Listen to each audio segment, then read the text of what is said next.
Two people now behind bars after a shooting in Clovis that ended in a police chase.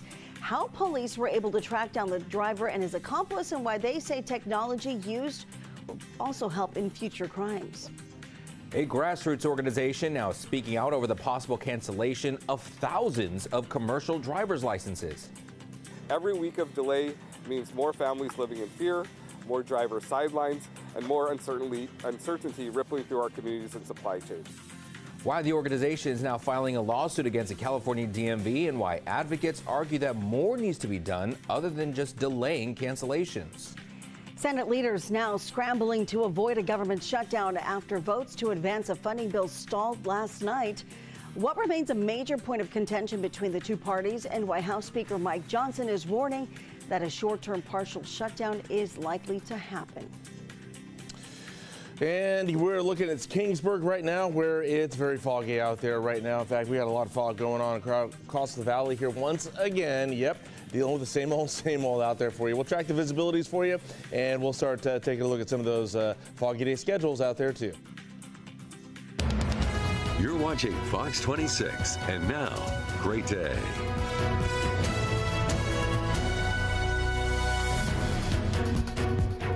Happy Friday. We begin this hour with a live look at downtown Fresno.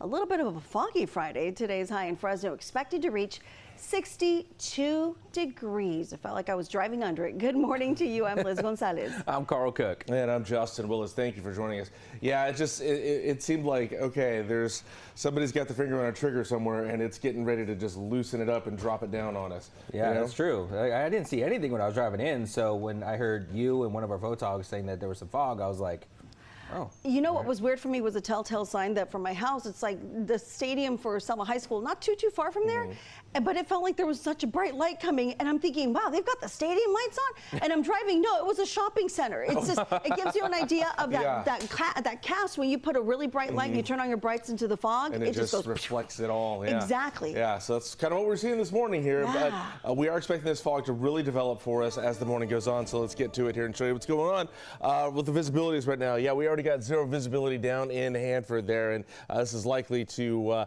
intensify throughout the morning here for some of us there. Merced otherwise has about quarter-mile visibility here. We'll keep an eye on this for you throughout the morning here, but otherwise right now, current temperatures, well, we are at 42 degrees right now for the most part. Winds are calm, dew points at 40, and that's here in Fresno there, a little different in other places there, but by 10 a.m. it's going to be 46 at noon, 54 at 5:59. And we should see mostly clear skies by the end of the day. Winds will be calm, too, by the way. All right, coming to participate here, we'll take a look at the foggy day schedules that might be out there for you. Dense fog advisory definitely in place. We'll see what's going on with that coming up. All right, we're going to start with news that happened while you were sleeping. President Trump announced his pick for the next chair for the Federal Reserve. The president chose former Fed Governor Kevin Warsh. During the president's first term, he almost selected Warsh, but went with current chair Jerome Powell instead. The president has made it clear he's looking to pick someone willing to cut interest rates at his request. It's been a long-standing issue between the president and Powell, who was already opting for a slow and steady approach. The Fed is a historically independent agency. Powell's term as chair ends in May, but he can stay as member of the Fed's Board of Governors until early 2028. Warsh, meanwhile, will need Senate confirmation. A new way to fight crime is paying off for Clovis police. That's after they arrested two shooting suspects who led them on a chase through the city, which then ended in a crash. Police got the call about a shooting at Shepherd and Sunnyside and a suspect car, a maroon Chevy Impala. The city's real-time center quickly tracked down that car through surveillance cameras and a drone. Whenever a call for service comes out, they can immediately launch the drone in that direction, and then the real-time analysts can get on the cameras and start looking for cars or people, and then immediately start putting that information out to the officers out in the street. Officers say they caught up to the car. The driver still refused to stop, and a chase came to an end near Nees and Willow after that car crashed. Officers arrested 19-year-old Joshua Pleasant and a teenage boy. Pleasant is booked into Fresno County Jail for multiple felonies, including assault with a firearm and evading police. The teenager was booked into Fresno County Juvenile Justice Center for carrying a loaded gun.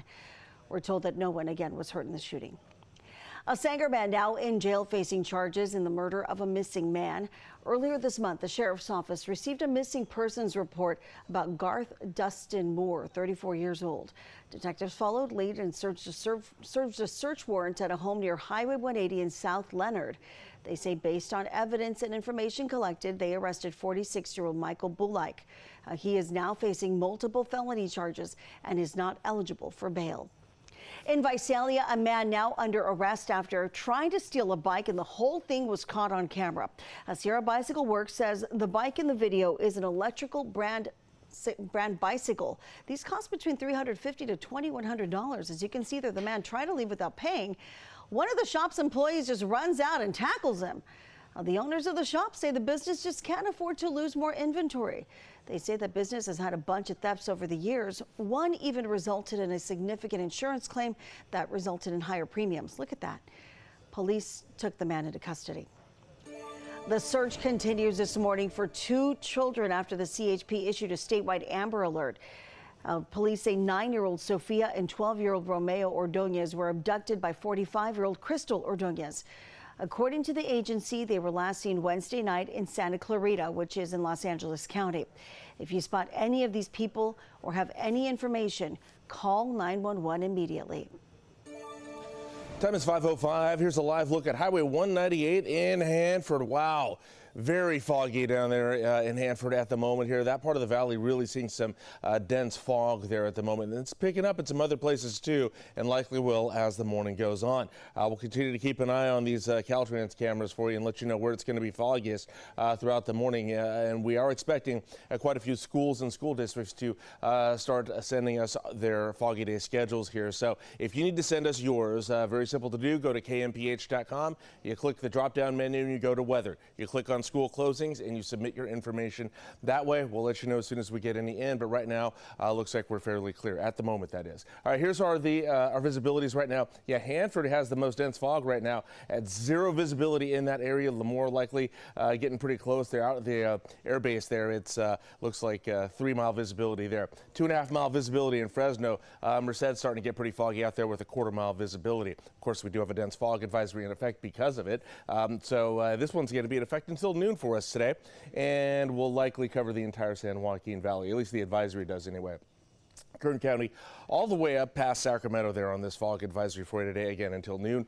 1/4-mile visibility or less possible. So just a reminder to please drive safe, take it easy out there. Likely going to be very foggy where you live. All right, so some other things to note ahead of the weekend. That is, some of you might be heading out of town up to the Bay Area, maybe down to Monterey. There was a coastal flood advisory in effect until Sunday at noon. They got some high tide levels going on up there up to 20-foot waves, and that will likely impact some of the inland waterways there. And that again goes for the Bay Area and Monterey. If you're heading down south this weekend, we got a wind advisory there, parts of LA and Ventura counties there. That's in effect until this afternoon at 2 o'clock. So we're going to be taking off and heading down to Southern California. Over the Grapevine, you'll likely encounter 30, 40-mile-an-hour wind speeds there. So take it easy heading that way. All right, so for that fog situation here, kind of holding steady. We've had troughing resume to the west of us now, in addition to the troughing on the east, and some stagnant high pressure for us there up in the Great Basin region, contributing to chances of fog there for us in the morning hours here. However, another ridge off the coast, well, that high pressure system is what's been getting our temperatures above normal in the afternoons, and will likely continue to stay at least a little above normal here for us through the weekend here. If you're wondering about any rain here, we're looking for any type of green to cover our screen here, and we're not seeing any. So it doesn't look like we're going to see any rain here for the next week or so, in case you were wondering about that. Otherwise, temperatures staying above normal for us here. We're at 62. Normal high is about 57, 58 degrees. 62 today, and then up to 66 tomorrow and Sunday. But after some fog, we should see mostly sunny skies after that. All right, coming up in just a bit here, we'll take a look at the highs and lows across the rest of the San Joaquin Valley for your Friday. Happening today, organizers behind a general strike are calling for a national shutdown. They're urging people not to work, not to show up for school, and not to shop in protest of ICE. This is in direct response to the ongoing immigration and customs enforcement operation in Minneapolis, as well as the deaths of 4 individuals at the hands of ICE agents. Fresno Unified sent out a letter on Facebook last night reminding the community that school will be open and that everyone is encouraged to attend classes. And while the district says it respects student voices and their rights to express themselves, It's also concerned for their off-campus safety. Pressure is mounting on Capitol Hill to pass a funding bill to keep the government open through December, where Republicans and Democrats are having a hard time compromising, and why the House Speaker expects a shutdown through the weekend. New data revealing the top economic concern for Americans. Hear why access to health care is now outranking worries about homelessness and food insecurity.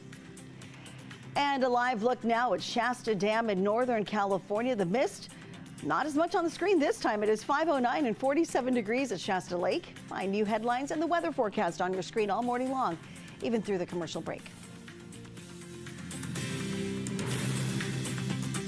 Hi, I'm Monty Torres with Fox 26 News on YouTube. Thank you for checking out our YouTube channel, where we have loads of great content for you to choose from. And while you're here, why not click on the subscribe button right here?